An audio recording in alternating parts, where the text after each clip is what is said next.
morning. My name is Tania Lopez. On behalf of the World Resource Institute, we welcome you to this presentation event of Integrated Participatory Emissions Inventory for Guadalajara area. In this event, we will have the participation of environmental officials from the local governments of Jalisco, as well as from Semarnat and INEC and international researchers specialized in emissions inventories. The objective of this event is to present the main findings of the integrated emissions inventory of the Guadalajara metropolitan area, the characteristics of this inventory, and the benefits of the participatory process that was carried out with the municipalities in the collection of activity data, as well as the interinstitutional coordination with Semarnat, INEC, and SEMADET for the reviewing and validation of this inventory. Finally, its usefulness in joint management for air quality and climate change mitigation. This session will be divided in a first block of presentation and three participations panels. In the first block, we will have the welcoming words of Dr. Beatriz Cárdenas, Director of Air Quality of WRI Mexico, her comments on the development and particular characteristics of this inventory. Then we will have the keynote presentation of Dr. Mario Silva Rodriguez, General Director of IMEPLAN of the Guadalajara metropolitan area. We will then give way to short presentations on participatory inventories of Surat by Dr. Jay Nagpura, Director of Air Quality of WRI India, and a second presentation of the main findings of the integrated inventory of the Guadalajara metropolitan area that I will share with you. In the first panel, we will have the participation of environmental authorities from the municipalities of Ixtlahuacán de los Membrillos, Guadalajara, and San Pedro Tlaquepaque. They will share experience in gathering information for the inventory and its relevance in the design and evaluation of actions to improve air quality and mitigate climate change at the municipal level. The second panel will include two experts in development and review of emissions inventories from Semarnat and INEC will participate in the second panel. Later, in the third panel, we will have the interventions of four speakers who, from their scope of responsibilities and perspective, will share with us the relevance of integrated inventories in the formulations and evaluations of joint actions and programs to improve air quality and mitigate climate change. Miguel Zavala, research at the Molina Center for Strategic Studies on Energy and Environment, who has extensive experience in development of emissions inventory and the generation of emissions factors with experimental methodologies. Abraham Ortiz Alvarez, Director of Sectoral Economics at INEC, who was Senior Consultant for the Climate and Clean Air Coalition to develop the integrated strategy for reducing short-life climate pollutants in Mexico. Patricia Camacho Rodriguez, Director of Air Quality Projects at SEDEMA, who has been in charge of the integrated emissions inventory for Mexico City. And finally, Stephanie Lopez Murillo, who is Director of Air Quality Management at SEMADET. Finally, we will have the conclusions and closing remarks by Adriana Lobo, who is the Executive Director of WRI Mexico. The following are the words of Dr. Beatriz Cárdenas.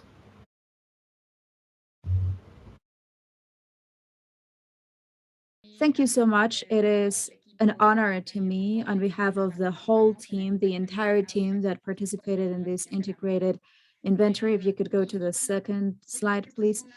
And well, since this is already a celebration, it is a celebration between experts, friends, And also those of us who have been together in different events and in so many different processes.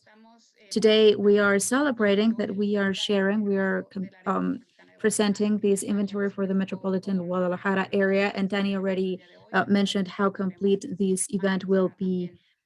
And of course, Mario will also give us his perspective from his specific point of view and from his agency. But probably some of you might remember in 2019 about the many things that had to be done. And this is one of the things that Mario insisted on the most.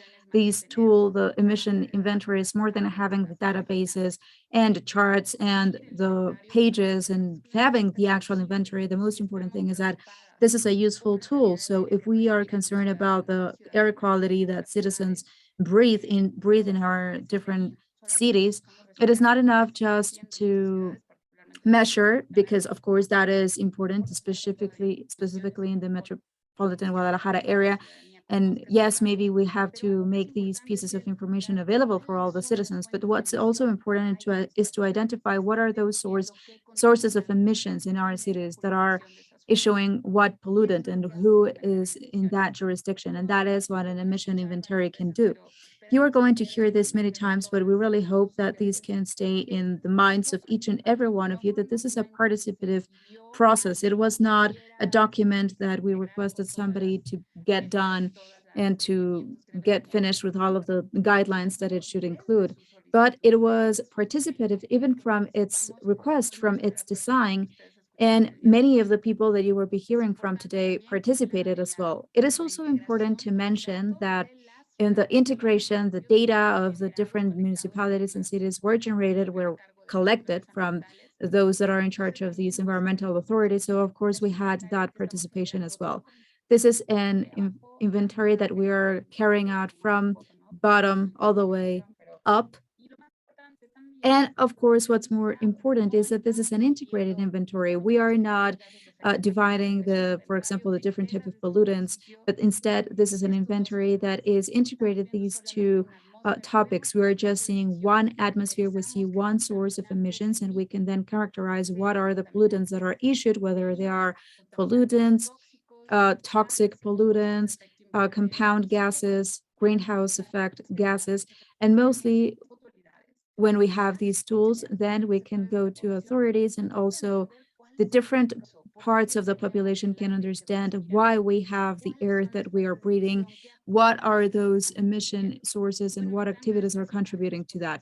And I love these images because I insist that it was a participative process from its inception, from its design. And of course, everything that you will be hearing to today, we're so excited about.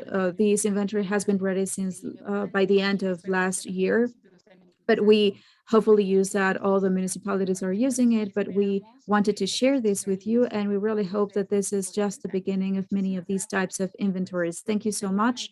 And I'm pretty sure that you will enjoy and we will learn a lot into this today's webinar and seminar. Thank you so much. Thank you so much, Betty. Afterwards, we have the participation of Dr. Mario Silva.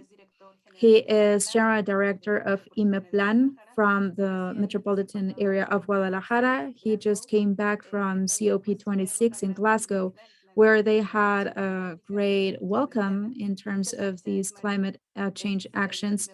Um, Congratulations, Mario, from IMEPLAN. And so he is going to talk to us about the importance of these participative and collaborative processes that are also interagency during the development of these type of inventories. Please, Mario. Thank you so much, Tania. Thank you so much, Betty. And honestly, first of all, I would really like to reiterate how grateful we are from the INAPLAN team, from all of the support that we have received from WRI, the team. And what we're trying to do is more than just generating information, but also to have tools that would allow our decision-making process to improve in terms of the bad air quality, and also to show how complex it is to integrate data from polluting sources, and also these type of pollutants that at first have been treated in a differentiated way, but that we know that when we apply the strategies from the municipal level or the different metropolitan level, or even also at a state level, it is definitely not easy. And so that is why this integrated perspective is one of the most strategic ways that we can understand the behavior of these dynamics and how we can face them. Yes, we didn't come back today. We have been here for a week and a half already after going to COP, but we were working on our action plan for our metropolitan area. We have focused a lot on the strategy that would allow the reduction of greenhouse effect gases, even from the first inventory that we had for this metropolitan area, and that we know that some of our metropolitan municipalities have already broadened, but it can also be articulated with some other types of policies that can include those criteria. And so in the case of Guadalajara's metropolitan area, usually we have nitrogen oxides that usually tend to be precursors of ozone, or also they turn out to be key to have minimum health conditions. If you can go to the next slide, another one, please. So today we're going to present this integrated inventory of emissions, and the idea is for this instrument to be able to be shared with this strategic component for the design and the assessment, not just of the data that are linked to these emissions, but also of those activities or those actions that have to do with air quality and climate change, and also with some of the examples of how we're doing this. Next one, please. So just to give you a little bit of context and background, well, the Guadalajara's metropolitan area, which is the second urban concentration in the country, it is included, well, or compounded by 10 municipalities. But when we talk about the governance mechanism that allows to develop these type of instruments and tools, such as this integrated inventory, then we have 9 municipalities that have already signed this agreement. In Jalisco, this is mandatory according to our constitution. And so IMEPLAN and WRI, we were working in the development of these inventory for greenhouse effect gases and also some other pollutants. We're taking as a baseline 2008 with these municipal resolution. It is done annually. It has all the different municipalities that you can see here in the screen. Of course, all of them, and also Guadalajara's capital. The next one, please. So thanks to this metropolitan governance scheme and all of the different mechanisms that we have, it was possible for us to establish this participation framework in which we worked for these projects. So we have this integral system for metropolitan plan. We have also some colleagues from municipality governments that are going to share what is being done, of course, jointly, but also individually as a municipality. We also have some work tables where we can manage and coordinate the collaboration of over 1,300 high officials for these specific works. Talking about these environmental matters, there is a work table specifically for the environment, and there is another one for air quality, which are part of these activities that allow to develop these instruments at a metropolitan scale, or even if it was at a regional scale, that can be done. Of course, these made it easier for us to gather all of the data, trainings, and also the advances that we have had with the different municipalities, and of course with the state, and also with the citizen counterpart. Once that we finished with these products, we presented them to our group of coordination, which is a space where the mayors and the governor can make decisions. And this happened in May 5th of 2021. If you can go to the next slide, please. Okay, so in terms of the development of this inventory, we can see that some actions and collaborative process were implemented and strengthened, like, for example, the work that municipalities developed in participating in the gathering of all the data that allowed to carry out surveys of different specific activities within Guadalajara's metropolitan area. Additionally, WRI carried out a survey and it posted it on social media directed to the general public. And so these allowed to be able to know what is the perception of the activities that are responsible for the emissions of these pollutants that, of course, have an impact on health. Some of these examples would be, for example, using wood in housings, or also some salons that apparently may not be huge or big generators of emissions, but together they can definitely represent an important segment, or using commercial carbon for producing food. We have an important piece of information in terms of the different industries that are responsible for this, because we have three types of licenses: federal, state, and municipal. And of course, the ones that are municipal, generally speaking, are associated to activities that seems that won't have such a big impact. But as I said, when we assess this as a group, then they represent an important number of emissions. It was also able to see all the high officials and talk to them about the methodologies and elaboration of these type of inventories. We also had some events where we talked and developed some strategies for participation and socialization of the use that we can have when applying data in municipal public policies. And finally, the collaboration, interagency collaboration between SEMADET, SEMARNAT, and the INEC.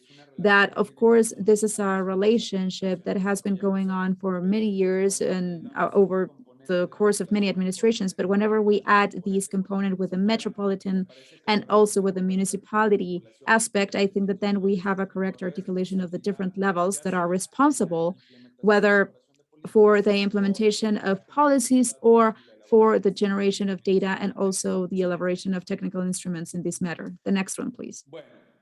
Okay, so we're going to have a recap just to see what are the main activities. As you can see here, well, this process was concentrated on designing this survey to recollect, gather these data at the municipal level. Here we have some examples, some specific surveys that were developed with activities. Some of them were very specific and some others are linked to productive chains and processes. On the one hand, we have the surveys about these spaces, for example, whenever they use carbon to grill food, whether it's in businesses or also in households, whether they do it on their home or in some public spaces that are also um, designed for this. This was applied for Tlaquepaque, Tlajomulco, Tonalá, and Zapopan. We also have some of the material banks that this is one of the material of the activities that, of course, is associated to construction of the households. This happened in Ixtlahuacan and Zapopan, those municipalities. And then, of course, we have these huge challenge with brick maker companies due to the complexity of all of the economic processes and everything that it entails. This happened in El Salto and Tanala. And also, we had some other institutions, some other companies or businesses that usually, of course, have a lot of raw materials like pottery production, and this was applied for Tonalá, Tlaquepaque, and Guadalajara. So these municipalities, as you can see, well, mostly only we were missing Juanacatlan municipality, but the rest were main in for the data collection, which managed to have this estimation of these results from WRI. And I would like to mention that just as many other processes that implied field work in the field in 2020 and 2021 with the COVID restrictions, that implied that the high officials had to give the service online to the owners of these specific businesses where we didn't have maybe a lot of information. And so with that, we managed to have this firsthand information that was necessary. And of course, everything according to the complexity that doing it online included. Also, having this online gathering allowed for Semarnat to create the first factor of emissions. For example, that practice of using carbon for grilling food. And that is important because that benefits the estimations that sometimes can be made in terms of air quality due to these activities. Next one, please. On the other hand, we can also mention that for strengthening the capabilities, we developed 6 models about this specific issue and the use of inventories. It was over 40 works of work, 22 sessions, having 25 people from the municipal technical teams. And here, this is something very important because our municipal environmental authorities participated. Actually, the nine governments of the municipalities also collaborated to create these inventories as a basic tool that would allow to identify opportunity areas to have some measures with different activities, of course, mainly given to the services. The next one, please. In terms of events, we had two public events with our authorities and also some joint actions to improve air quality and to reduce the climate change and, of course, the greenhouse effect gases. So 18 million tons of CO2 usually happen in three sources for Guadalajara metropolitan area, which are energy, transportation, of course, waste. And so we also managed to identify some of the practices, like, for example, changes in the use of soil as something important. In that sense, also the integration of activity of these processes of these calculations with that environmental sector, both at the federal and a state level.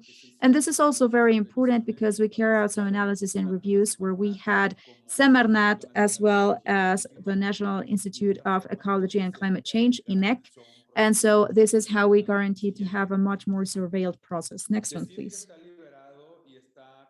To say that this is published and already online, there, the next slide, please. That one. No, the previous one. I think that yeah, it is animated. I forgot about that. Yes, thank you. So we have these visualizer activated. You can see it under here. That is the URL for that. And as part of this agreement of collaboration between INEPLAM and WRI, we generated these tools, this tool because of the results as an instrument that could make it easier to have some consultation for technical data and also people that may be interested in these aspects that could be from the academia, whether also that is neighbors, municipalities, WRI, Mexico with its own resources hired supplier that allowed to create this visualizer and finally to be able to get access to these results in a much more agile way. And also to be able to know what are the databases about the most used pollutants. And from Ineplan, we implemented these visualizer in a specific microsite that makes it possible to see it online. And also we can have some access to the report of these inventory, also the definitions of the general aspects of the inventory as well, and the interactive graphs, as you can see, that allow to make consultations per municipality, and of course, of the information of these metropolitan group. What's important, I think, is to know what is the behavior or the performance of these emissions at a municipal level, understanding that, and keeping in mind that each territory, even within the municipalities themselves, have complexities and some differences for designing or treating these emissions that are involved. This visualizer is duly documented. The information is also available for the entire Guadalajara metropolitan area per municipality, according to the different type of pollutant, whether that is toxic or greenhouse gas. And generally speaking, this is a type of information that you can know and visit. And I would like to finish my presentation saying that these type of exercises have a huge challenge once that we elaborate them. Of course, the technical aspect focuses, generally speaking, on the scarcity of data and the need to update permanently these data as well. And also we should be able to homologate some methodologies and steps or tools with municipality governments that represent these different types of capacities. Of course, there are some areas that have more staff, more technical equipment. There are some budget different differences as well. But in terms of what we are trying to do is how positive it is to have this coordination at a metropolitan area level to generate these tools. Now, what we have as a challenge is to translate this and to make it aware for the society, and also the commitment and the engagement that we can have as well from other sectors. Undoubtedly, the strengthening of the policies that are already current in the different municipalities for the control of pollutants, and also the main effects that these can have, specifically when we talk about air, and also in terms of health for the citizens, is fundamental. But we now also have to go a little beyond that, and the population needs to uh, understand it. It needs to make sense to them, so that then we can increase the spectrum to other sectors. What can they do without these punitive focus? What can people, small businesses, the different business owners can do to contribute from their trenches to fight against the emissions and the bad air quality? That is part of the work that we have to do.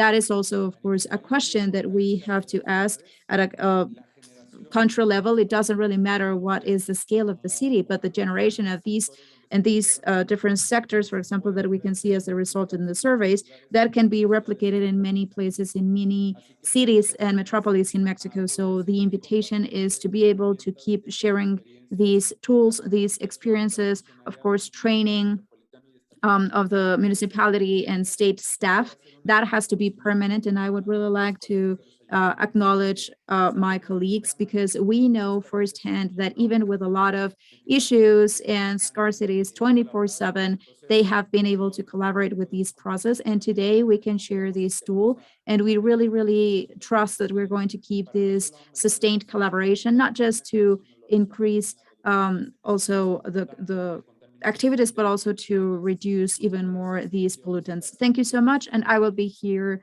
paying attention to your comments.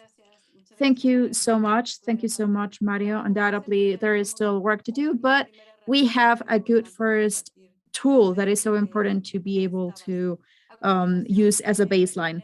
Now we are going to have the participation of Dr. Ajay, and he is going to be talking to us about the participative inventories in India. So I'm going to stop sharing. Please, Dr. Ajay. Thank you. Thank you so much. How much time I have for this presentation? 10 minutos. You have 10 minutes. 10 minutes. Okay. Thank you. So I hope you can see my screen. So today I'm going to talk about like the emission inventory, which I think we have developed for and developing for not only for a Surat city, but for other cities too.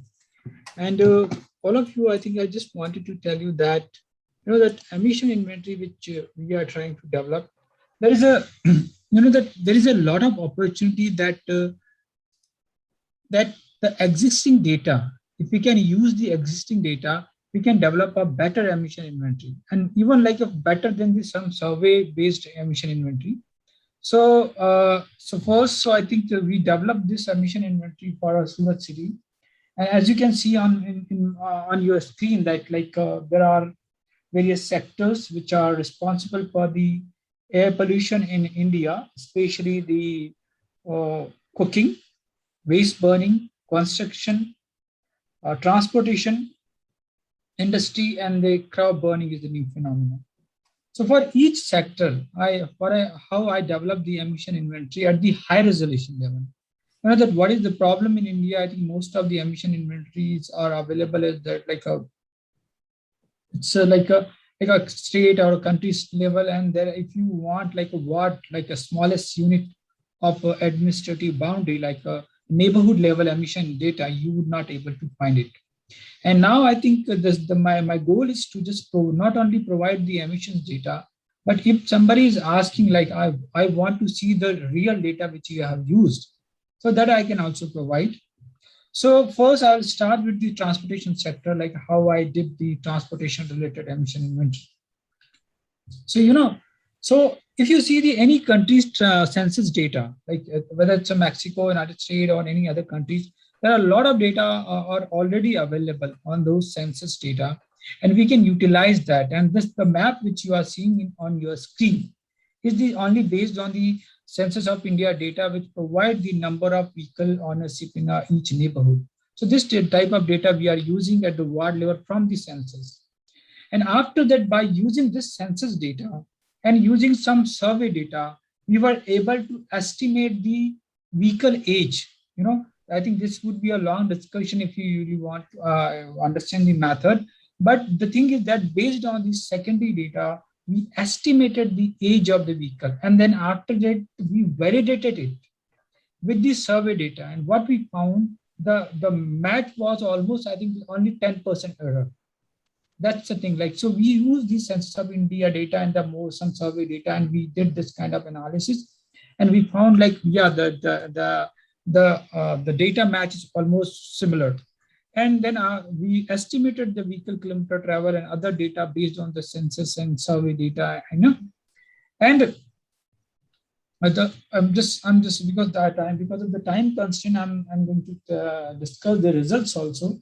So on your screen, you can see that PM 2.5 emission from the transportations by different vehicle categories. So based on our analysis, what we found, like in a Surat city, the external vehicles are the major contributor for the air pollution, and the like a 36%. And there are other the internal buses, the internal three-wheeler population, motorcycle. These are the other contributors. But another important thing is that, like, if you just segregate this emissions into three categories based on the exhaust and non-exhaust categories, so you would find like there is a road dust also contributing to the air pollution. And if you see the here, like exhaust emission from the external vehicle, exhaust emission from the internal vehicles. So there is a contribution. And this data, I think we did a minimum survey and the maximum secondary data and most of the government data. And I think that data is, I think I'm very much confident that this kind of data provide a very robust emission inventory. So I think when I was doing a PhD, I also developed an emission inventory model. I think this is used by many various parts of the world right now. For our industry, I think we got like a micro level data, like at the ward level data. With like ward is the smallest administrative unit of the any city. So this level of data we got it, and we mapped the industry in this level, ward level, like a number of manufacturing entities, even with the types of industry. And now we are able to estimate the emissions in a neighborhood by different types of industries. So that kind of work we did for the like industrial sector. And then the most important thing is construction. I think in India, I think till now, till date, nobody was able to estimate the emissions from the construction activities because they think like they have to contact construction people or the government people or so many other organizations to actually estimate the construction area and the associated emissions. But I think we developed this kind of method, like by using the existing data, we were able to estimate the construction area and at the ward level, at the neighborhood level. So for that, we need to get the number of new household construct. We first estimated the number of new household constructed in the particular neighborhood, just only comparing two census 2011 and 2001. So in that way, we got the growth rate of each neighborhood. And after that, how much floor area constructed in each neighborhood, like a new floor area, by using some survey and the census data. And then we got the floor area constructed in each neighborhood. And by multiplying floor area and the emissions factor, we were able to estimate the PM 2.5 emissions for a city as well as the ward level, at the neighborhood level. So now we have the ward level or neighborhood level emission for the construction sector. And this is the kind of first emission inventory in India. Another thing is the municipal solid waste burning. So for the municipal solid waste burning, we developed a method when I was in Minnesota. So that time with my professor, we developed a new method that is called the transit method. So we have to deploy different transit in the street roads, and we have to travel those transits. Like we did this in Surat city, and the transit is like this.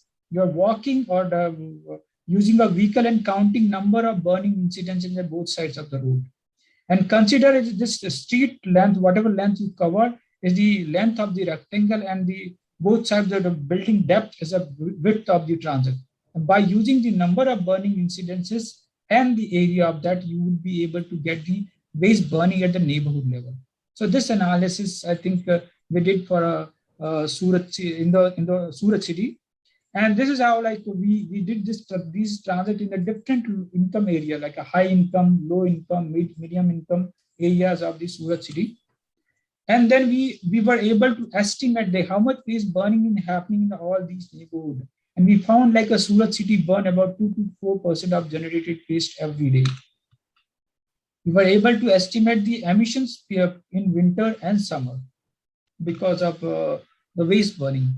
And after that, the household cooking. The household cooking is also another tricky thing, because most of the countries, what we are doing, we are using census data, like a number of using biomass for a polluting fuel for a cooking purpose. But another important thing is that sometimes we miss that many of these clean cooking fuel users also use other fuels, like they have LPG for water, but for water heating and other purpose, they are using firewood. So that kind of combination we did at at the neighborhood level, all these neighborhoods, and we were able to get all this data at the neighborhood level, and then like a kerosene consumption, firewood consumption, like these kind of data, and then estimated the PM 2.5 emissions at the neighborhood level for India. After that, we also estimated and compared like how these emission inventories are compared with the other emission inventories.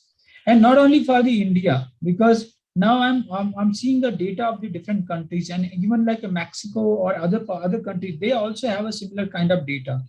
So if you really want to develop an emission inventory for any country, we need to play with the data. We need to understand the data, and especially the variables. You know that sometimes data is, I think it's available in a different name. Household expenditure survey. So we assume that this is for like a expenditure, but I think that survey provides a lot of information. Consumer pyramid survey, enterprises survey, like you know that in Mexico also has a time use survey. So there are various survey data is available for your country too. And if we can explore those data first, and then after that they explore the variables and the combination of the multiple data set with the sensors, then I'm very much confident that the similar kind of exercise can be done for the Mexico or other country, and with a proper validation. You know that when I'm talking about the emission inventory, not only the emission, I say that like we first estimate the emission, and after that we are going to validate it. So this is it from my side. It's almost 10 minutes. Thank you so much for your time.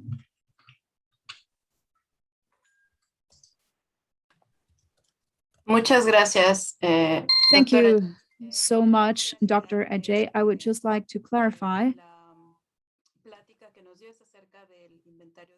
that what he was talking about is the Surat inventory, although right now they are also working on an inventory in Inder, just to clarify. So thank you so much. Now I am going to share about my very specific presentation.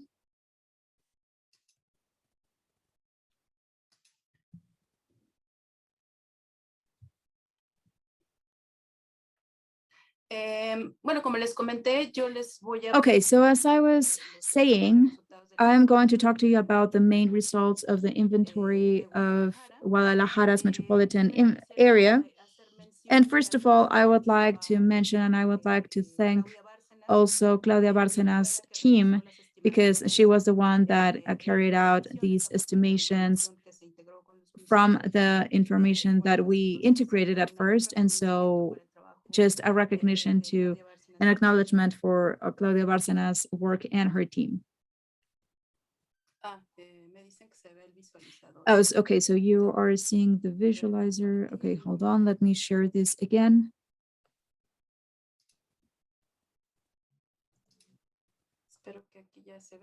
I hope that you can see it now. Do you see it? Or do you still see? No, I think that you have to move to the presentation screen, Tanya.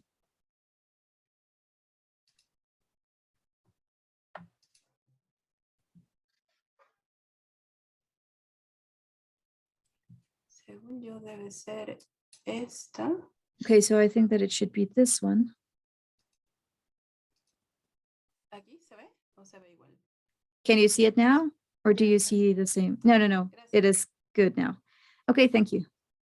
Bueno, solamente poniendo en contexto un Okay, so poco lo just que to es la give a importancia little de este context inventory, about what's quisiera the importance comentar of de los this problemas, inventory, I would tanto like del air to quality talk about some como of the issues in distintos terms of problemas air quality and also breves como some es el cambio evidence climático en la área of metropolitana. climate change Por ejemplo, en effects in the 2018, metropolitan area. For example, in 2018, 60% de los días en general 60% of the se les days dio of the mala calidad del year aire. Estos had a son bad air datos quality. These are del reporte data nacional from the estadística National Report del of INEC. Air Quality Y from bueno, pues, INEC. y además tenemos And también on que top of that, we 2019 also have that in marcó el 2019 segundo mayor récord de was temperatura the second highest registrado en record nuestra in terms of historia. temperature after Ya the one empezamos in a ver 1880. experimentos So we o started seeing indicios these de los type of efectos de effects estos or dos problemas pieces que of muchas evidence veces of these están two issues internamente that, of course, relacionados. are Eh, interrelated.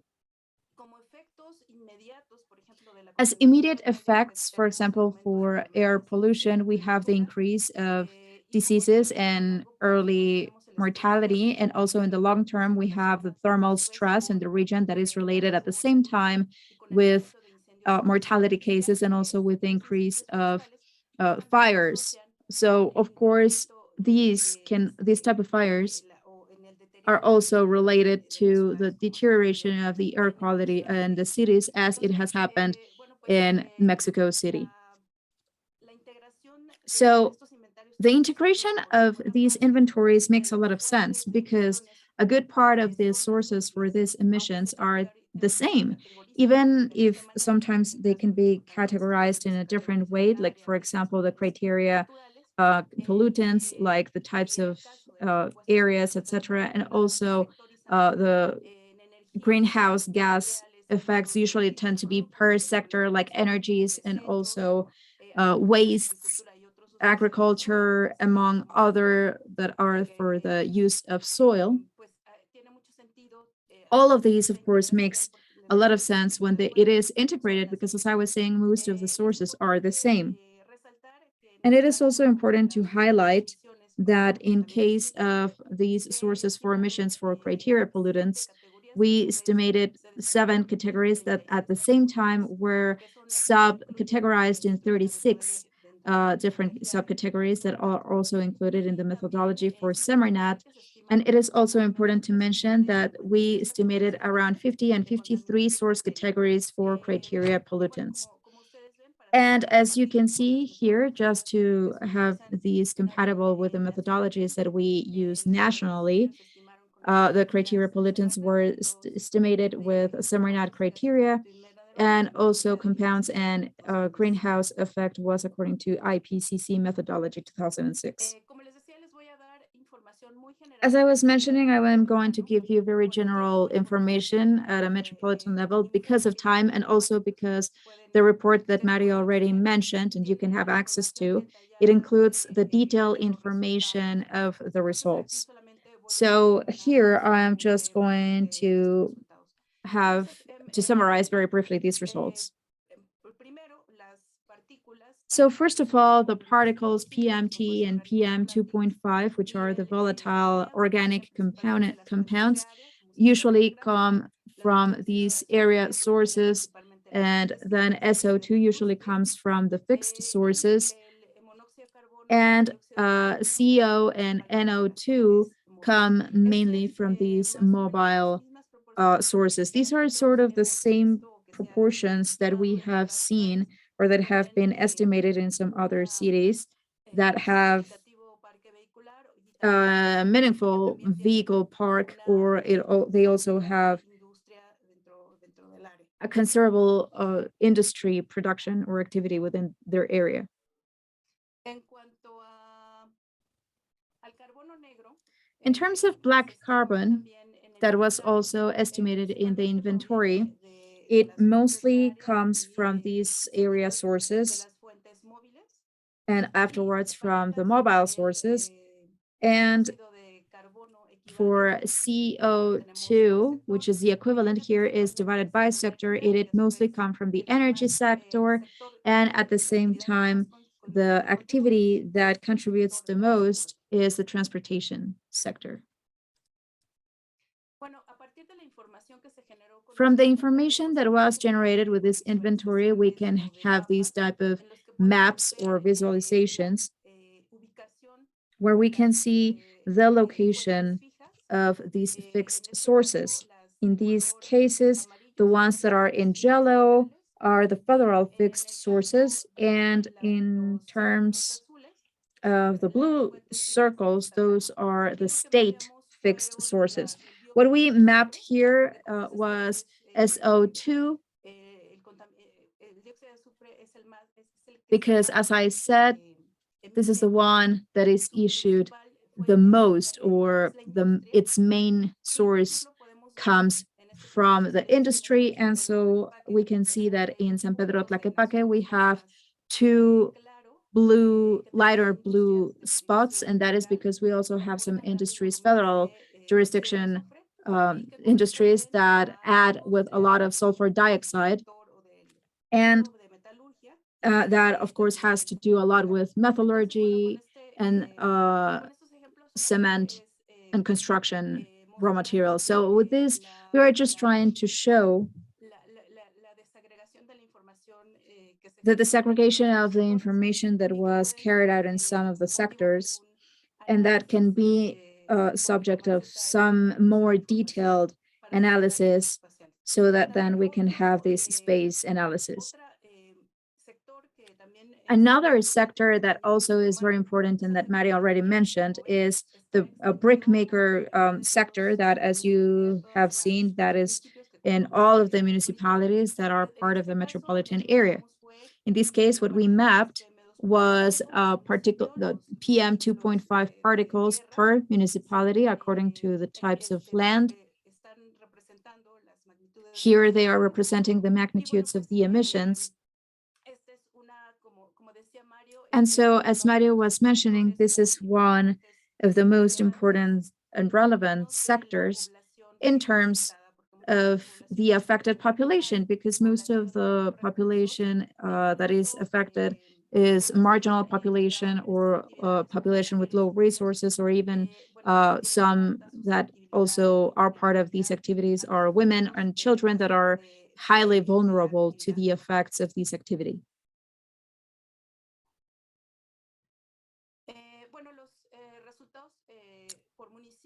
So the results per municipality indicate that the emissions of criteria pollutants are issued mostly by the municipality of Guadalajara, Zapopan, San Pedro Tlaquepaque, Tlajomulco, the Zúñiga.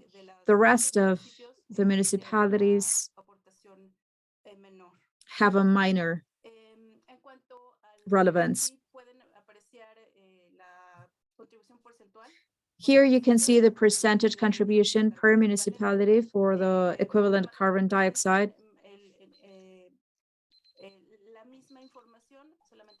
They have the same information. It's just that in the map, we can see a lot easier that Guadalajara, Zapopan, and San Pedro Tlaquepaque are the municipalities that give more equivalent carbon dioxide.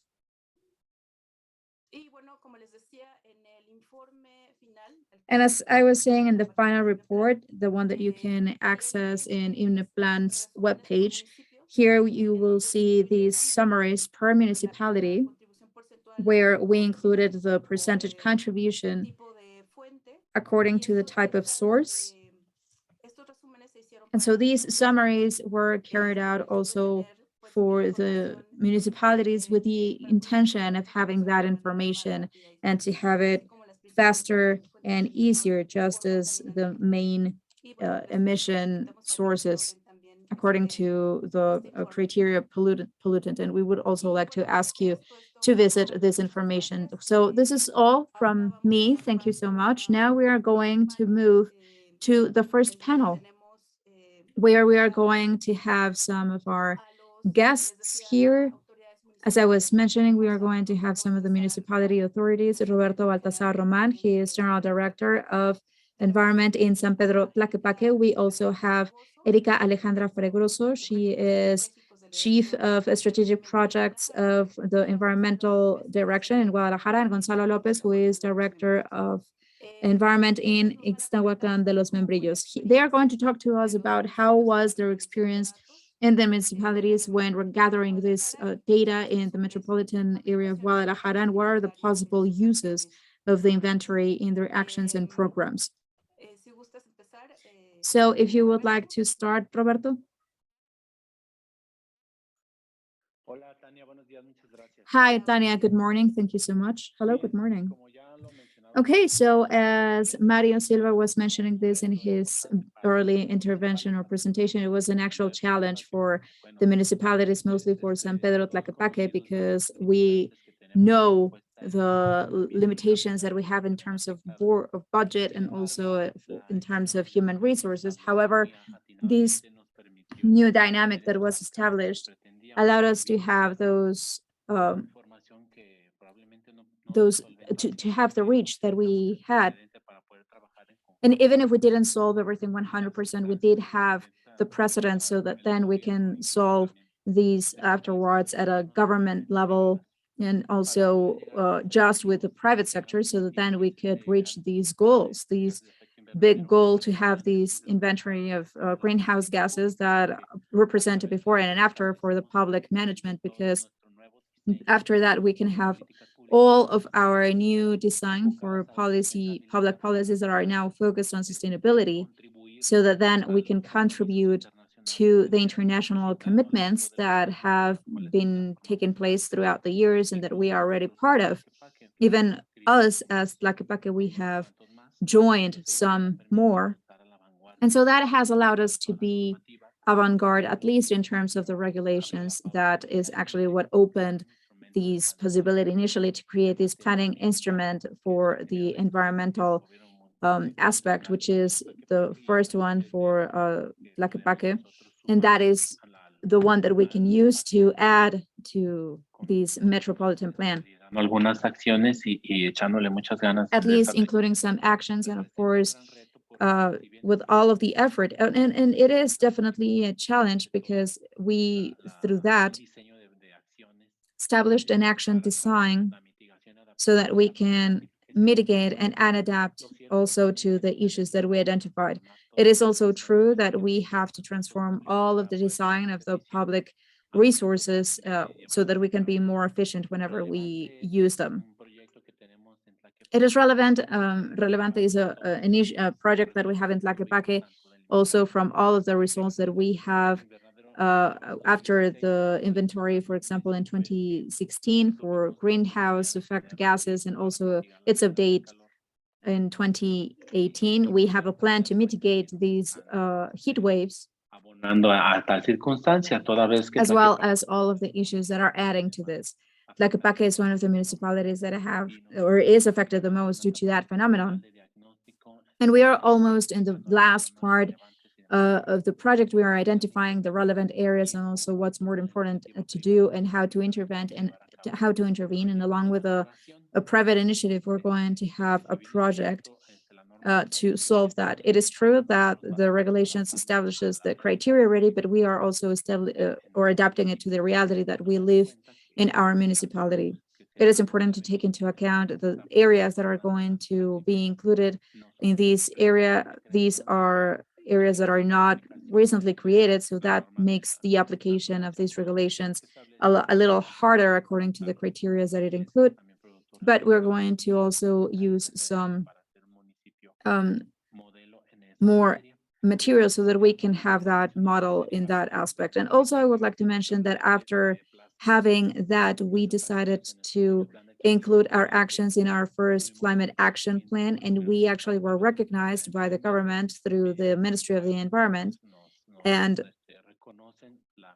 we were recognized, we were acknowledged in constantly trying to include actions specifically in what has to do with those atmospheric factors of these greenhouse gases. And so that has motivated us to keep being part of a team with Emeplan and also with all of the other municipalities and the different federal or state agencies to have results. And so it is really my honor to be part of these change and to have or start with this precedent, because undoubtedly this is a legacy that we will give the humanity once that we leave or once that we are no longer in this life.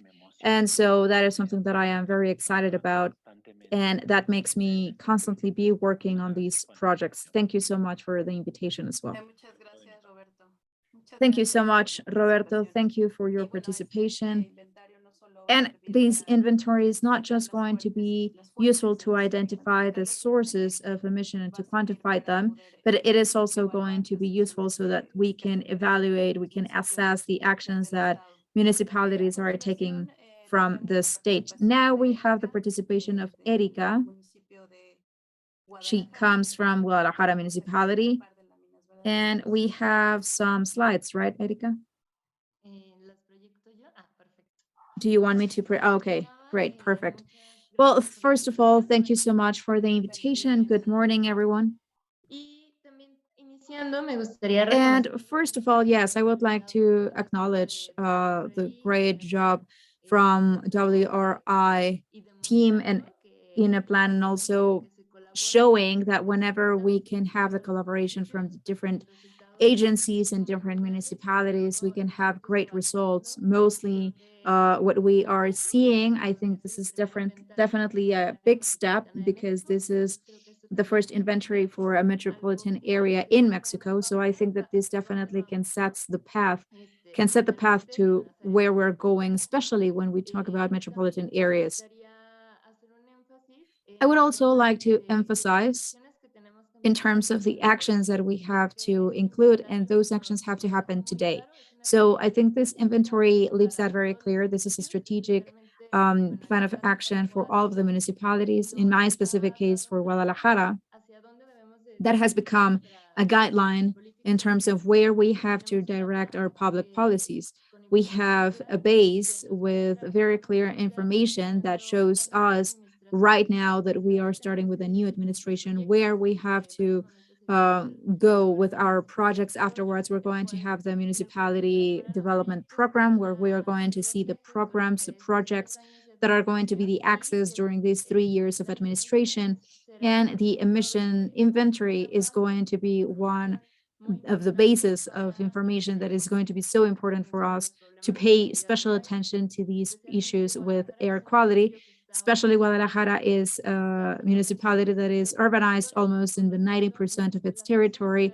Thus, the actions that we have to make are a little different to the municipalities that may have different types of areas. So from there, we have implemented some actions that I will talk about a little later.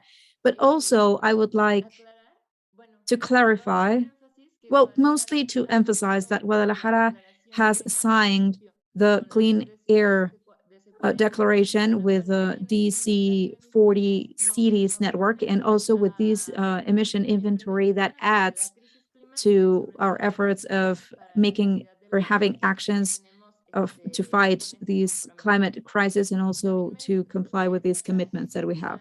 I would also like to highlight the importance of training, of course, for all of the um, public servers and public officials. And I think that it is also part of our tasks, or the things that we have to do to take this to all of our municipalities. So my point is that we shouldn't just stay in the directions of the environment aspect sector, but also that we can allow for everyone involved can add to these common goal that we have in the metropolitan area. And also this helps us to visualize what are the opportunity areas that we have in our municipalities, whether that is the different activities that we can have in each one of them, or different programs. Can we go to the next slide, please? Thank you. And I also think that with these emission inventory, we can think, what are we doing and what do we have to do? So in the current context, when we see the inventory, we see that Guadalajara is the first place in emissions for carbon monoxide, nitrogen dioxide, volatile carbon, and also equivalent carbon dioxide. We had mentioned these even before, and we are trying to make our efforts stronger each time in these topic. In Guadalajara right now, we're developing the Guadalajara Fresca um, public policy, where we are trying to make a big effort to mitigate these heat waves.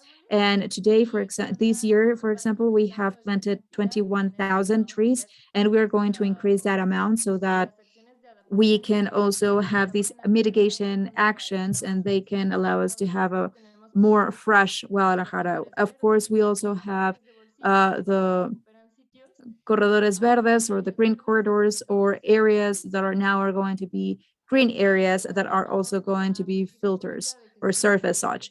We also are going to have these integral management of base zero waste, and with these clean spots, or also whenever we have the recollection in the different glass containers, we can divide the waste properly, and then we will have the possibility of reintegrating them in a circular economy so that we can use them again for other actions.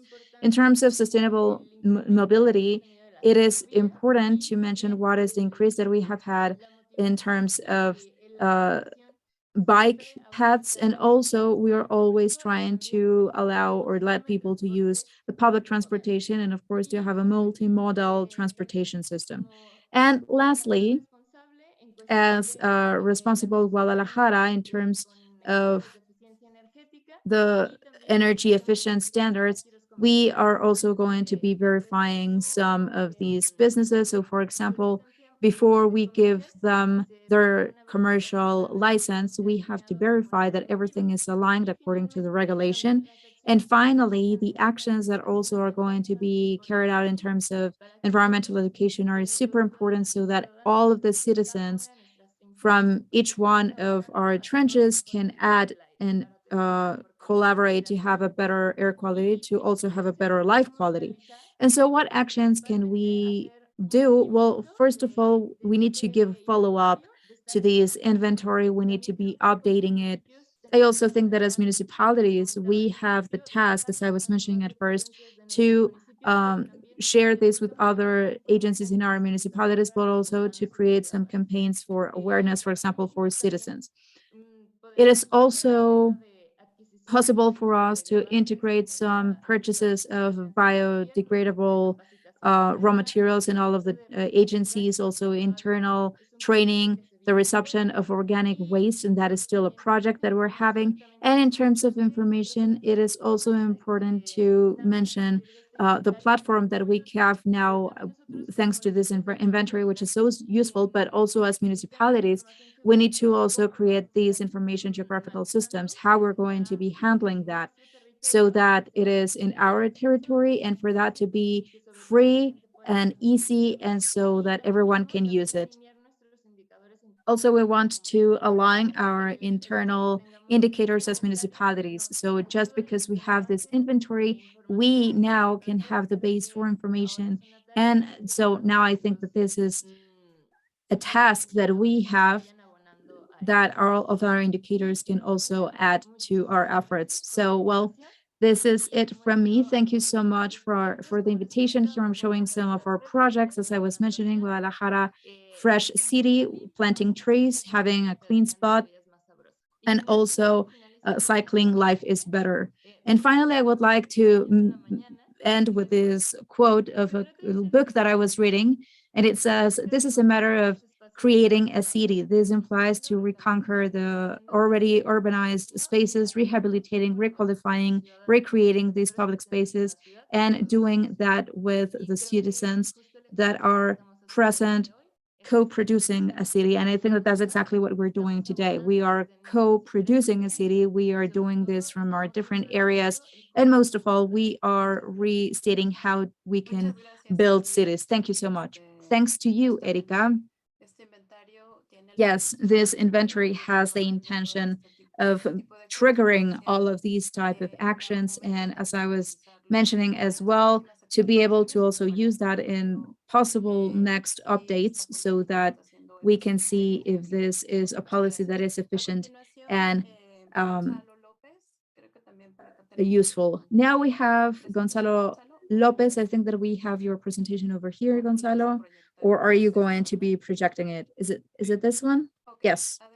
Okay, please go ahead. Okay, so I am going to focus on how this happened in terms of the inventory, of course.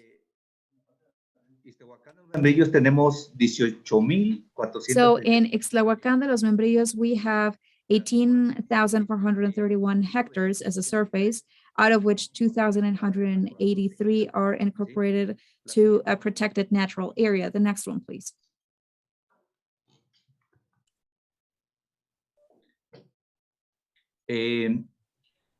¿Cómo fue que se da lo del So inventario? how was it that we started with the inventory? Once that we already had trained personnel, and that was really a challenge because, of course, we had to carry out some other activities. However, we were given great tools that at the end of the day, we have to, of course, start homologating with the variables so that we can use them in the future.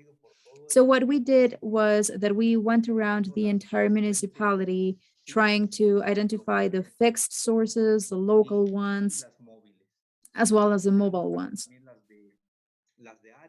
We, of course, had the area sources that usually are the ones that are the most important. So here we see how the in-field stage was, also the maintenance. We used GPS equipment that we had in the municipality. We also used some logbooks. And so all of these gives us a result that we started Sistema sí que tenemos en el municipio. to include this system that we already had in the municipality. The next one, please. Enter, por favor. La siguiente, igual. Again, enter again. Okay. So here, just to show you, we have around, in 2019, we specified what were some of the spots, specifically talking about the area sources that usually we have highest number of them.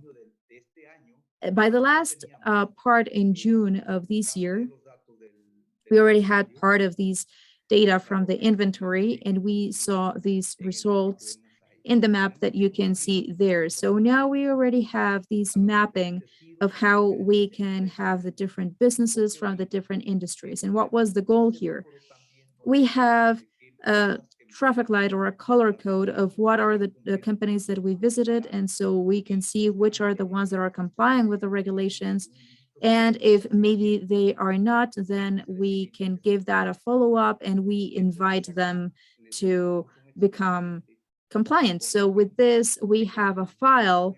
And so the intention is that also they can get involved and if necessary to have sanctions. But all of this, once again, comes from the inventory because we are actually using that as a public policy. The next one, please. Okay. So talking about preventive actions that we have to diminish climate change effects. In early June, we were really hit very hard. We saw that there were some areas where there were floodings and fires and some of the things that we had never seen before. I mean, it goes beyond saying what we have done with the environment, but what are the preventive actions that we are doing? We are including some areas for soil conservation that are focused on the natural protected area, because basically, as a municipality, we have a 16% of our territory that is incorporated to a natural protected area, which is the mountain area, the Sierra. And so that is what is giving us water, actually.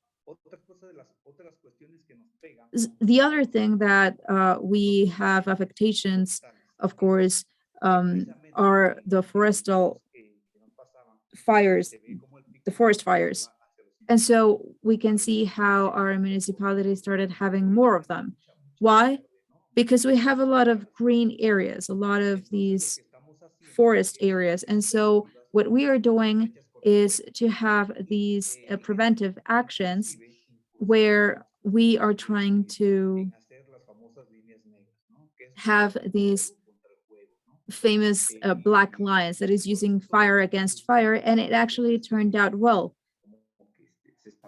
It seemed like people got a little bit scared about why that was happening, but we had to explain to them what were therefore. And in municipality public policies, that is what we're doing. What we're trying to do is to manage and to execute these projects using renewable energies, to have this environmental program in all of the schools in our municipalities, also to promote the use of renewable energies in productive activities and services in the municipality, of course, implementing a sustainable community. In this new administration, we have that intention of being a sustainable community, which is the less possible to use in the areas. And in our regulations, in our rules, we also have the famous green fund.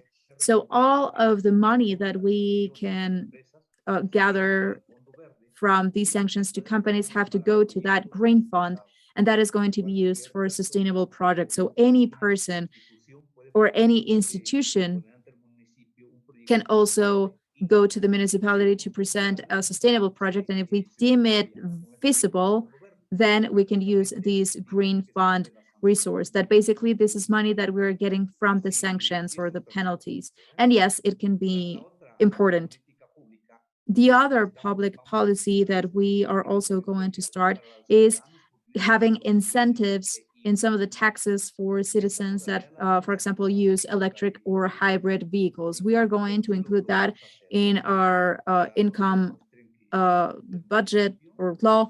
But yes, we're going to do that. So those citizens that show that they are involved, they will be taken into account. And this is also part of including or booster, trying to foster a culture. For example, here we can see some photovoltaic cells. And I think that it was last week or maybe the previous one, but right now our municipality, probably it's been 2 or 3 days that we are feeding the municipality through clean energies with these photovoltaic cells so that we can start reducing the consumption of energy or electricity. So this is just a pilot. We are going to replicate it in also the facilities that we have at a government level in the municipality. The next one, please. So what agreements do we have? At a state level, we have an agreement that is still in process with the PROEPA, which is also the surveillance group, the inspection group and surveillance group from the Rio Santiago, because they are also near to us. And we also have one with Tlajomulco. The previous administration, we did start with Tlajomulco. We were surveilling our areas, the areas that we shared. Mostly there is a specific body of water that is from the protected natural area. And whenever it's the rainy season, that goes to clean water. So part of the agreement that we have is with that municipality and with the previous administration. And now that we have Juan Manuel, we have really good relationship with him. So we are going to try to keep doing that. So to avoid polluting that body of water. Also, we have some other agreements with Apiromades, for example. The next one, please. Okay, well, just the big picture. This is how we have participated. And this is how we saw the inventory as a municipality. And yes, it is a participative inventory, as the name states. So it is great because those of us who are at a walking distance, we can have these tools, and it is important that we know how to use them. But what's more important even is how can we include them in a public policy that can then diminish the effects of climate change. Thank you so much, Tania. Thanks to you, Gonzalo. This was very illustrative, everything that you shared. And well, now we are going to move to the panel number 2, where we're going to have the participation of 2 experts in inventories. Mr. Hugo Landa Fonseca, he's from Semarnat, who has been carrying out inventories for over 20 years, and also Paulina Cardenas. She is the subdirector of measurement, reporting, and verification of the General Coordination of Climate Change Mitigation on behalf of Dr. Fabiola Ramirez. And so with any further ado, I give you the floor, Hugo. Thank you. Good morning. I would like to start saying that it is a great example what we are seeing, how an inventory is generalized, how it is carried out. At a federal level, at a country level, we have a proposed methodology for the entire country. And so with that, we can ensure that comparability. You have seen right now in these presentations the participation from the municipality as well as from the state, and of course the relation that they have with the federation, and also how was the use of these exterior forces, like for example the participation of WRI. The next one, please. So with these efforts, what are we guaranteeing or ensuring? We want to generate these information, just as EBA states it, that the best information that can be gathered is the one that can be gathered within each one of the municipalities in this case. So these generation of information will allow to improve and reduce the uncertainty within the methods that we are using to generate these inventories, and also with the results that they are giving us. For example, a great effort that we are going to be taking for the update of the 2020 national inventory is the factor of emission that was generated specifically for the use of carbon when cooking. And I would like to highlight this, the work, of course, from the metropolitan area of Guadalajara. Another very important part of the generation of information that can be generated through municipalities is the space aspect. As they were saying correctly, we do have some sources that maybe are not the big issuer, or the where the big emissions come from, but that closeness to people, the people that live nearby, that can definitely have an impact. It is one of the main, so important things that come from that, knowing the municipalities, and then going upwards, going to the state level and then the federal level. So that information that is generated is so important because it really allows us to identify with the best detail, or with the highest detail, where these emissions are generated, and afterwards with the standardized methods, what is being generated.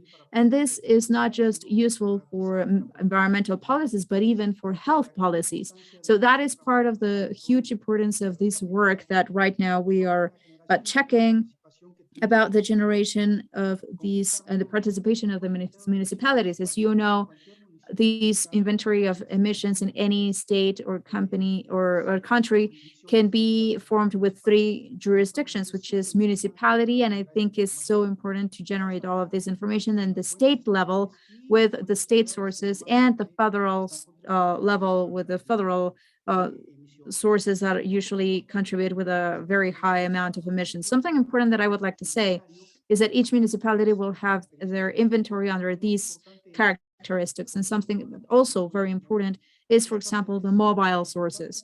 Because of the difficulty that they have, they should be measured in lines so that we can determine what is the emission that vehicles can have within that municipality. So that, for example, can give us information about how we can improve the transportation there, probably to increase the speed, to avoid traffic jams, etc. And so that really is so relevant to what Inaplan is doing right now, which is that possible interrelation of the emissions that can be generated per municipality, and to link them within the metropolitan area.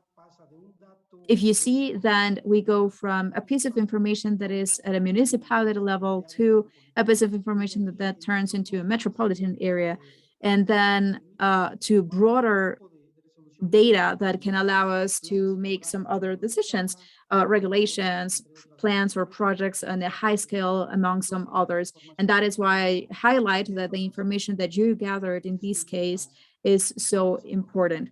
Also, something that is very important as well, and that I have been hearing with our colleagues from the municipalities, is the periodicity of these inventory. So usually for us to be able to decide how we're doing, we need to do this periodically, which is so important.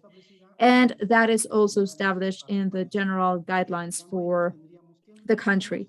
And so we would need to pay attention and see how we are behaving with pollution in the different areas in the country, in this case, in our municipalities and in the metropolitan area. The next one, please. This space distribution is going to allow us to determine or to know, as you had seen before, who or how this pollution is being generated, what type of pollution is being generated, and also what could be a level of detail that could go a lot higher in terms of specificity, as you can see in the right-hand side of the screen. There we can see that in an area, within a neighborhood, within even a block, and what could be generated, since we can have different sources of pollution. And of course, that can have a huge impact on the generation or the creation of public policies from different uh, aspects. This is so important because it was generated thanks to all of the work that was carried out. And this is the last slide, but this is information that you generated. How can we include that in the national plan?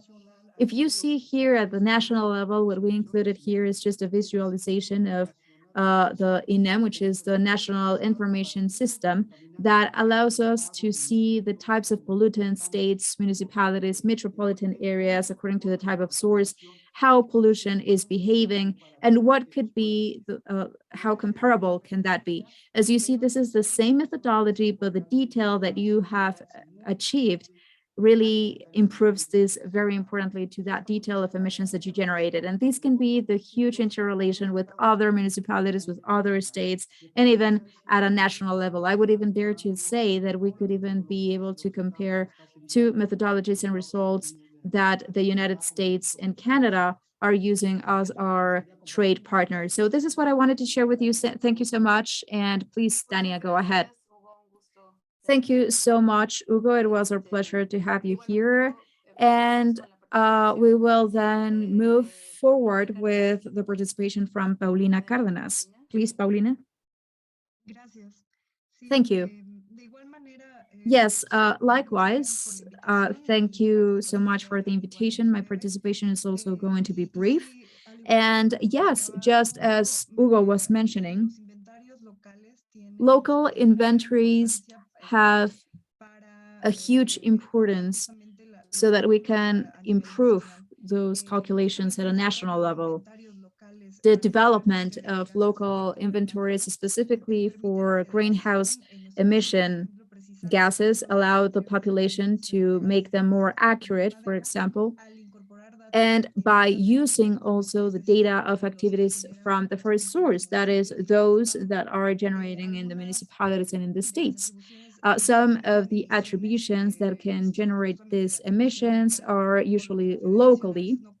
And so sometimes the federation does not have the most accurate pieces of information to be able to carry out these calculations. So these gathering and this reviewing through the reviews that we have from INEC of local inventories, that is exactly how we can make those pieces of information more accurate so that then we can include them in the national inventory.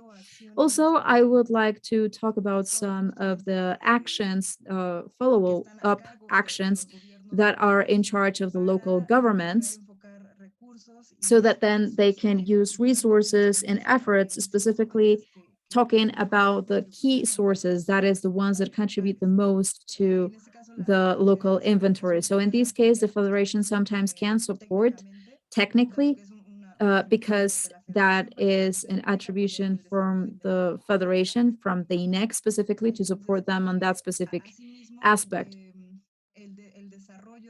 So the development of these inventories allows at the same time to be able to have these mitigation strategies that the local governments can achieve so that then they can contribute to diminishing these emissions. We actually had a brief participation in the development of Guadalajara's metropolitan area inventory. We only participated by doing some recommendations after our review that was requested, where we managed to see that the inventory is done according to the methodologies of the uh, 2006 regulations that makes that comparable. So in this case, it is important to see what are the quality guidelines that are established, which are five, which is transparency. And also we saw that it was a transparent inventory. Also the calculation methodology is detailed in the report. And also it is very detailed because it does comply, or they did review all of the emission sources from the territory that was included, and it is also coherent in terms of temporality. So here I would just like to highlight that these uh, greenhouse effect gases inventories are have to be continuous. Of course, they need to have an improvement plan sticking to these guidelines for quality that are already established from the IPCC methodologies.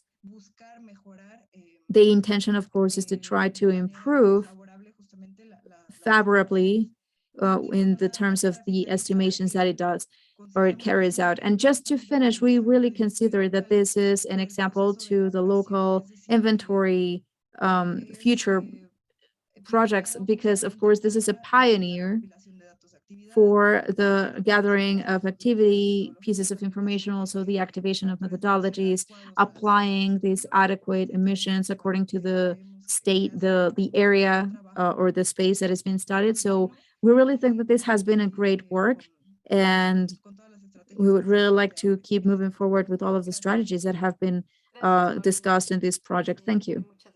Thank you, Paulina. Thank you so much.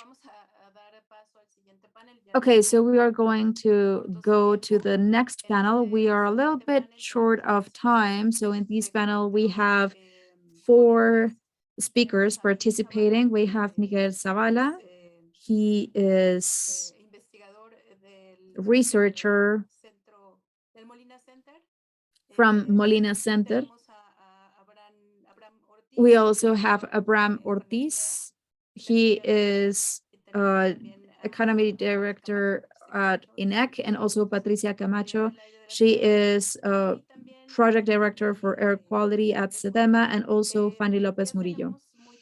We have very few minutes left, so if you could please adjust a little bit your interventions, your presentations, so that we can finish on time, that would be great. Thank you. Please, Miguel. Thank you, Tanya. Could you please allow me to share my screen? Oh, yes, of course. Good morning, everyone. I would like to congratulate all of the work that has been done and the results. And I would highlight that not only have we identified, or you have identified, these sources of emissions, but also that this exercise has led the experience of how to build that inventory, which goes beyond the processing and the analysis of information. So just as a comment, I would like to probably offer a very, very brief reflection about what we can learn from similar exercises from other parts of the world. Because of time, I am only going to focus on some couple of points. Some other areas, for example, Latin America, Europe, Asia, the United States, and of course, Mexico, face similar challenges in terms of air pollution and, of course, climate change. So pretty much all of the big metropolitan areas have included already the development of inventories as an essential part of their action plan. So that means that they start with a diagnosis instrument, but at the same time, it can be improved and updated. according to the flow of information. So out of these exercises, we can learn that even if we have important differences in terms of priorities of their action plans, there are also some similarities. And one of them is the need to transform the public transportation so that it can be massive, efficient, sustainable, and safe. And of course, that implies a paradigm shift. In second place, there is a need to also increase the energy efficiency in the industry sector as well as the commercial sector. Many times, for that, using economic instruments or tax incentives. I would also like to mention that there are at least three essential ingredients of those metropolitan areas that have managed to move forward successfully in their action plans. One of them is the development of technical capacities, and that is taken seriously.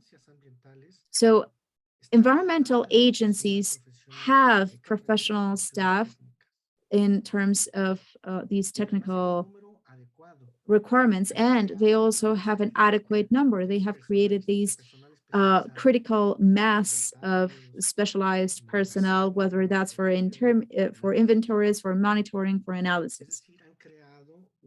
So this means that they have created a substantial team of professionals.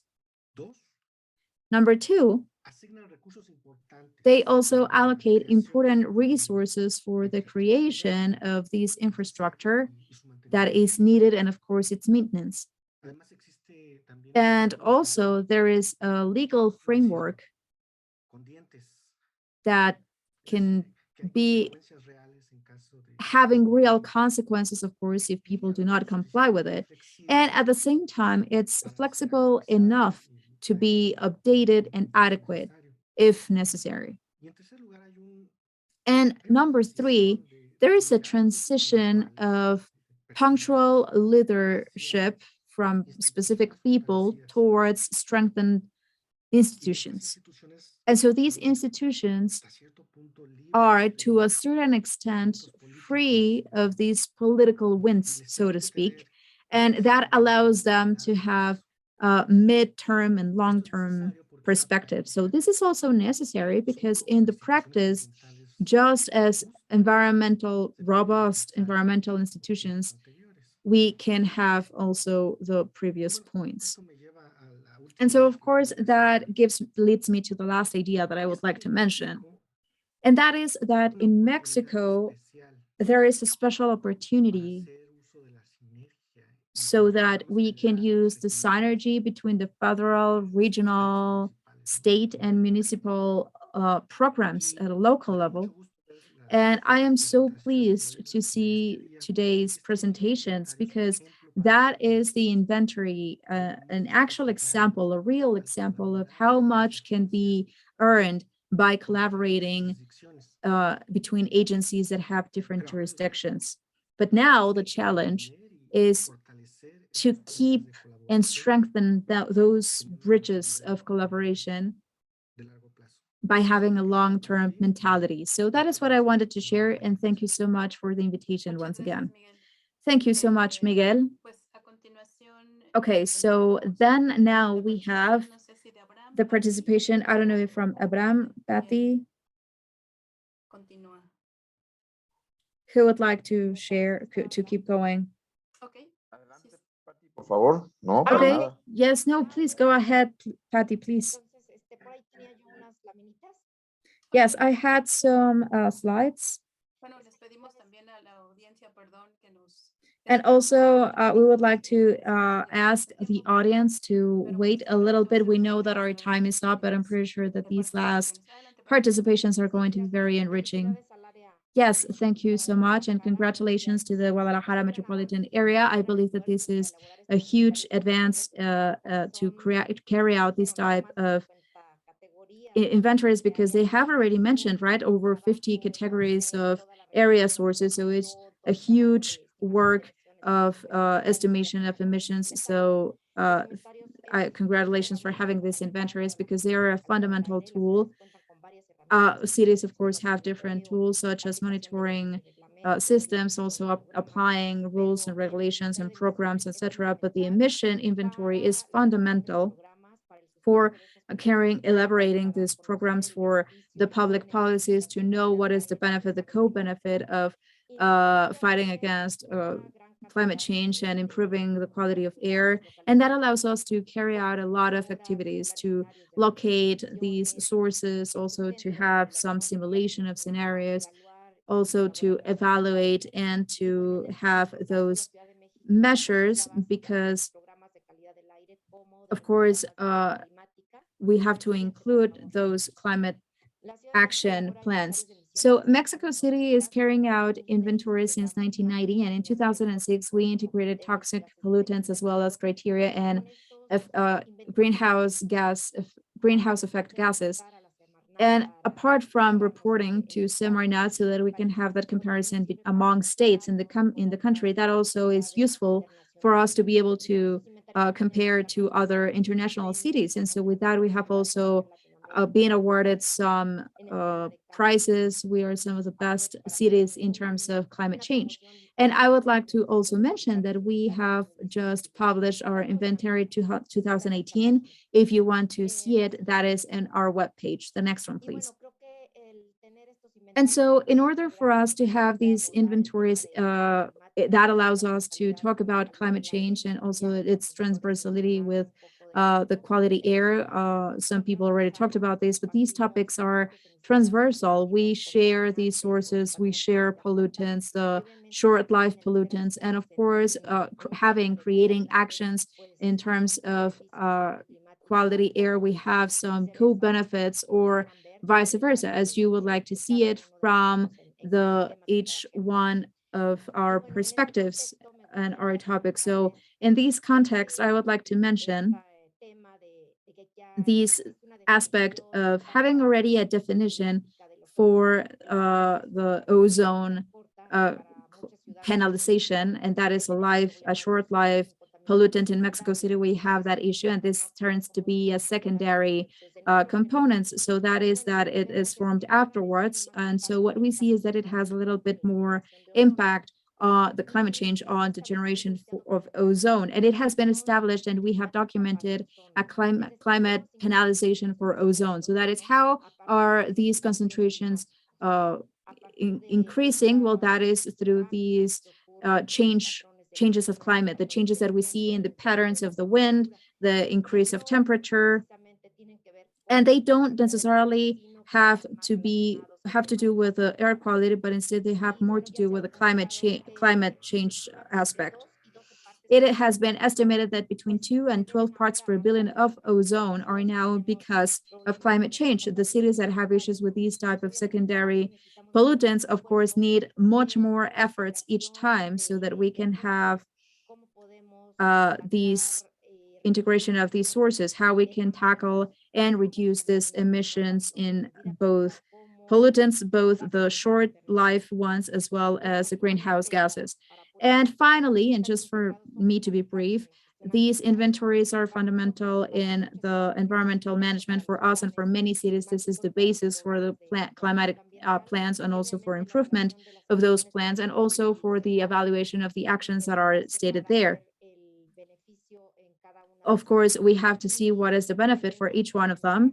And of course, we have to implement the ones that have the highest cost benefit aspect. And of course, the ones that we have with the integration of these inventories, one of the benefits is that for us, this has been useful for creating regulations, standards, and also environmental regulation instruments. Thank you so much. Thank you so much, Patty. So now we are going to have Abraham Martinez. He is director from the sectoral economy at INEC, and he was also a consultant from the Climate Coalition and Clean Air to develop these integrated strategy to diminish these short-term pollutants. Please, Abraham. Thank you. If you could please allow me to share my screen to show 2 slides, please. I think that everything was already mentioned. Yes, I think that those of us that are the last to speak probably won't really have a lot to talk about. No, no, no, we still have something to say. I just wanted to support this last intervention. I think that Patty probably left already.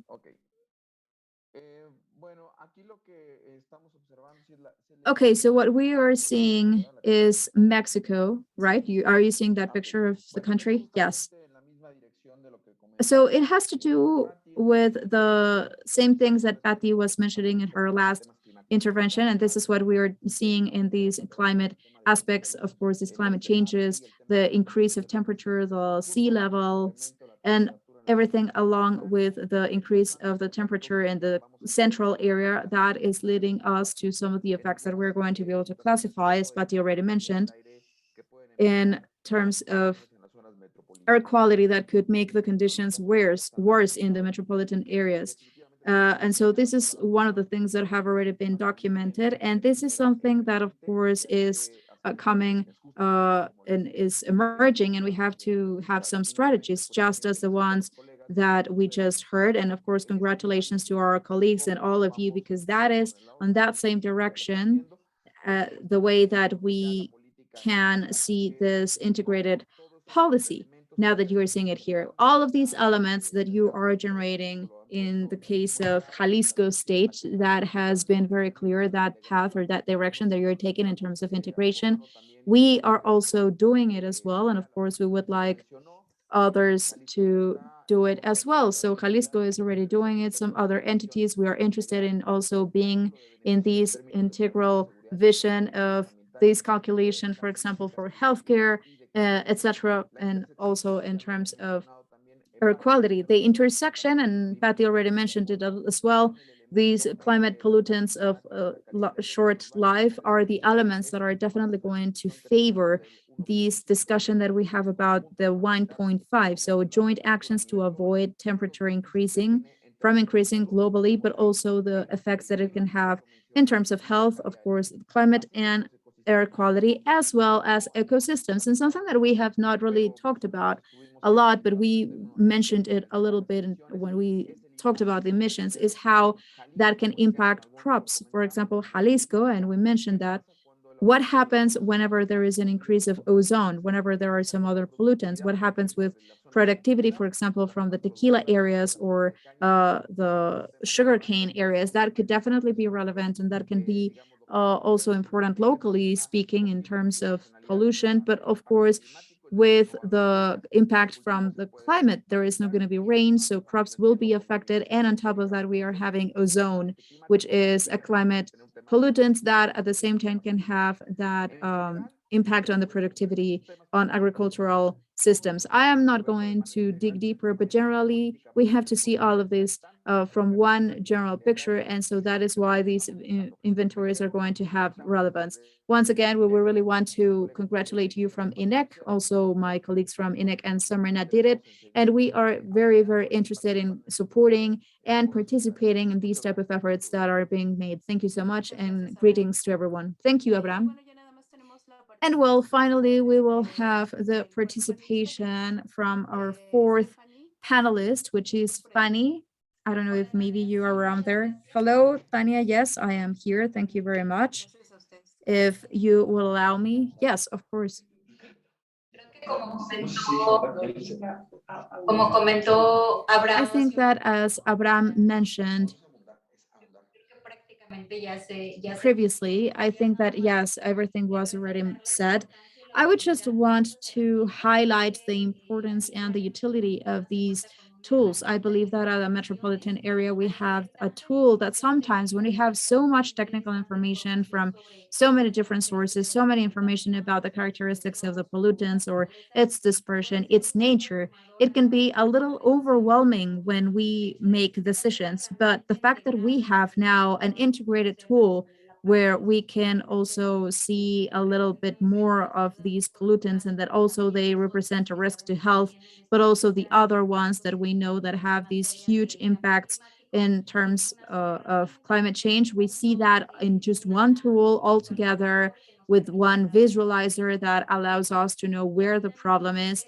And at the end of the day, that is going to make it easier for us to direct our public policy actions that we want to implement. So these, again, with the atmosphere monitoring, is one of the main ways that we can use to identify where we are going to work. We have to emphasize the most where our resources are going, what parts of our localities or our cities have the highest or biggest problems.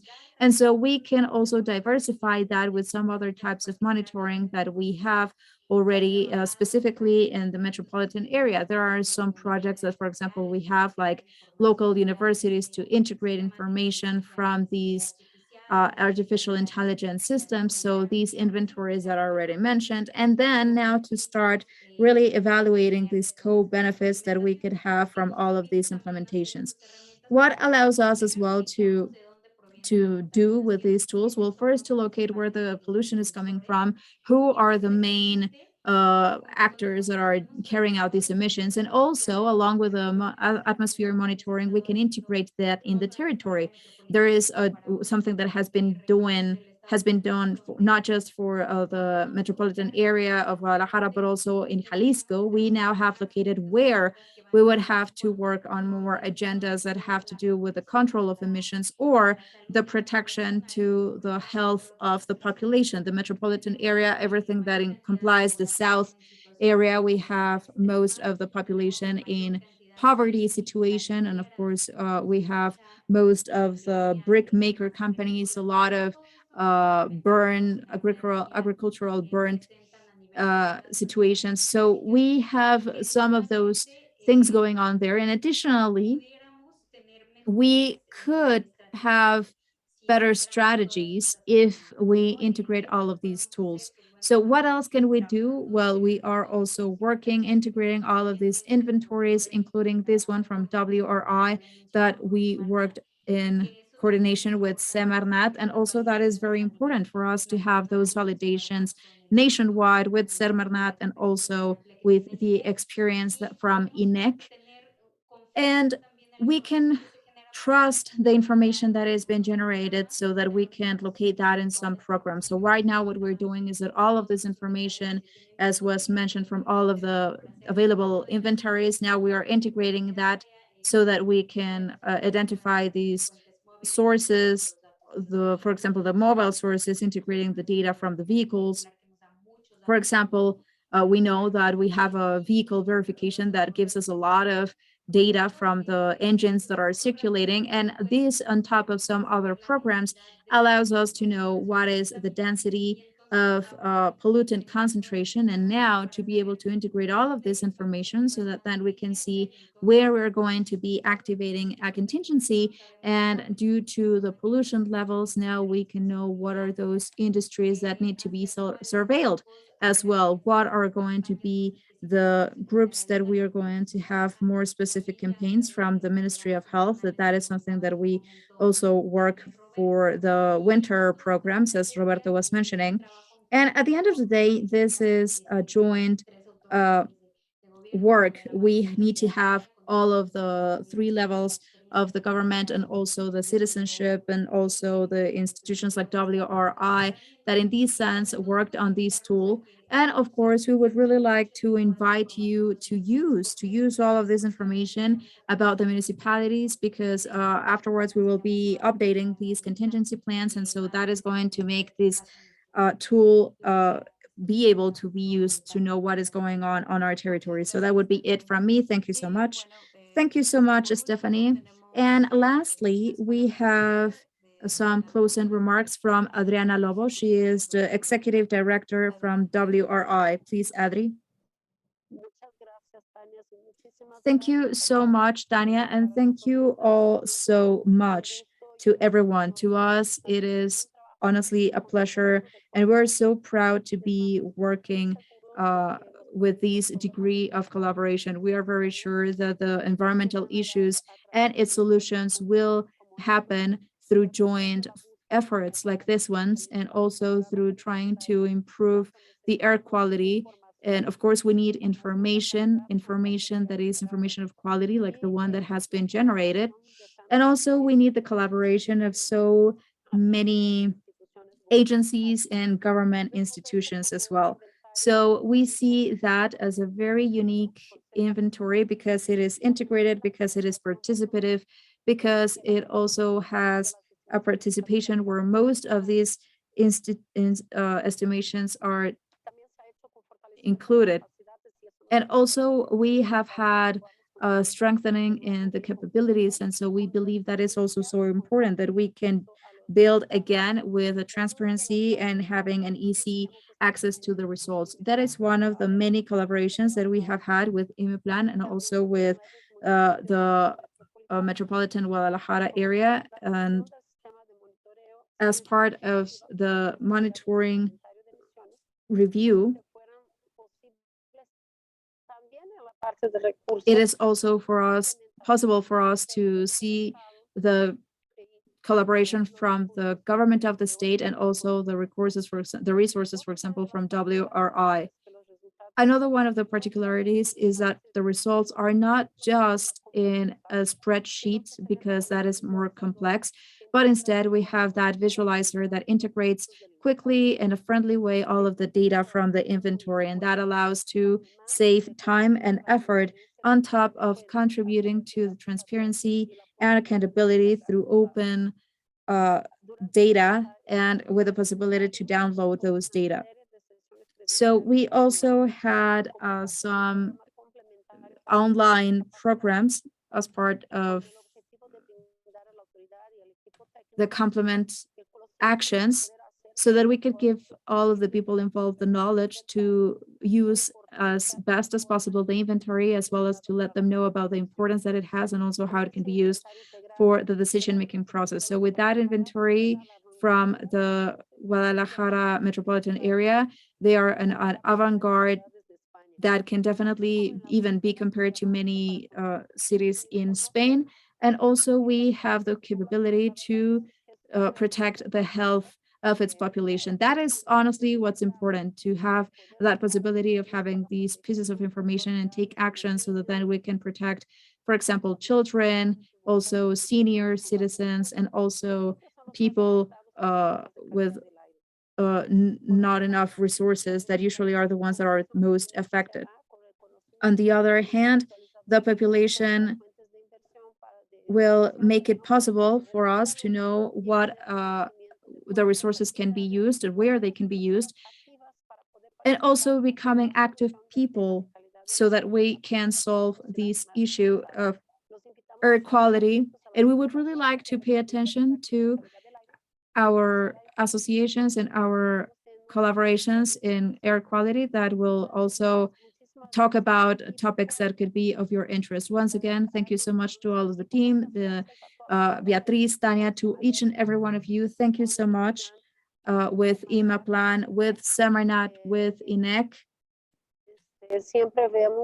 And we also see that those that have the more participation are the ones that last longer and that allows us to do this in time. Thank you so much, each and every one of you. Thank you so much, Adri. And I would just like to finish by thanking each one of you for being with us on behalf of WRI. I would really like to thank once again to all of the audience, the guests, the panelists, that all of you that have been here still. And of course, this session has been recorded. You can get access to it through the different platforms that WRI has. And with this, we conclude this event. Thank you all very much. Thank you and have a great evening.